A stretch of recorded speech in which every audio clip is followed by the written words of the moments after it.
সুন্দর না হলে কারো কাছে দাম নাই, কোথাও দাম নাই। আই রিপিট, কোথাও না, কাছের মানুষের কাছেও না। আসসালামু আলাইকুম, সবাই কেমন আছেন? আশা করি সবাই ভালো আছেন। বাসায় থাকতে আর ভালো লাগছে না, কয়েকদিন ধরে মেঘ বৃষ্টি হচ্ছে, তাই আজকে চলে গেলাম ফুচকা খাওয়ার জন্য। এখন ফুচকাওয়ালা মামা ফুচকা বানাচ্ছে, আমরা বসে আছি অপেক্ষা করতেছি। এই তো আমাদের ফুচকা চলে আসছে। যারা ফুচকা অনেক বেশি পছন্দ করেন চলে আসুন, একসাথে বসে ফুচকা খাই, খুব মজা। ফুচকাটা ভীষণ মজার ছিল, বোম্বাই মরিচ দিয়ে জাল জাল। এরকম ঠান্ডা ঠান্ডা ওয়েদারে যদি চা না খাই তাহলে কেমন হয়, তাই আমি এক কাপ রং চা খাবো।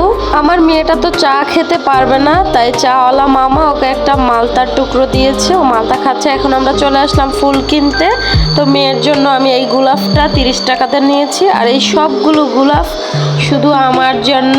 এগুলো দিয়ে আমি এখন একটু পোস্ট নিতেছি, কেমন লাগছে অবশ্যই বলবেন কমেন্ট করে।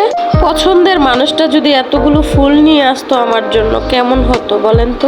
মাত্র 6 বছর বয়সী আমার মেয়ের 2টা দাঁত পড়ে গেল, দেখেন আরেকটা নড়তেছে, এটা পড়লে 3টা হবে। জুসওয়ালা মামা জুস বানাচ্ছে, এই ফাঁকে আমরা একটু ছবি তুলতেছি, মামে একটু ভিডিও করে নিচ্ছি ফুলটা দিয়ে। আর জুস চলে আসলো, এখন আমরা জুসটা খাবো। জুসটা খুবই মজার ছিল, স্ট্রবেরি ফ্লেভারের। খাওয়া দাওয়া শেষ সোনার বাংলাদেশ। এখন ঢুকলাম কসমেটিকের দোকানে, কিছু ম্যাসেজ ক্রিম নিব আর মেয়ের জন্য কিছু লিপস্টিক নিব।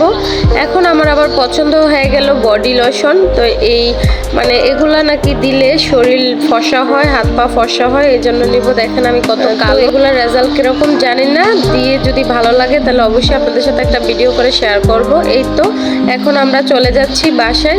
মেঘ বৃষ্টির কারণে বাইরের অবস্থা কিন্তু খুবই খারাপ। বাসায় আসতে না আসতেই মেয়েটা দেখেন তার লিপস্টিক গুলো নামানোর জন্য কি অবস্থা করতেছে, দেখেন কতগুলো লিপস্টিক কিনছে। আমার পাগলিটার জন্য সবাই দোয়া করবেন। আজকের ভিডিওটা এ পর্যন্তই। তো আজকে আমাদের এই ভিডিওটা আপনাদের কেমন লাগলো অবশ্যই শেয়ার করবেন, লাইক কমেন্ট করে জানাবেন। সবাই ভালো থাকবেন, সুস্থ থাকবেন। আল্লাহ হাফেজ।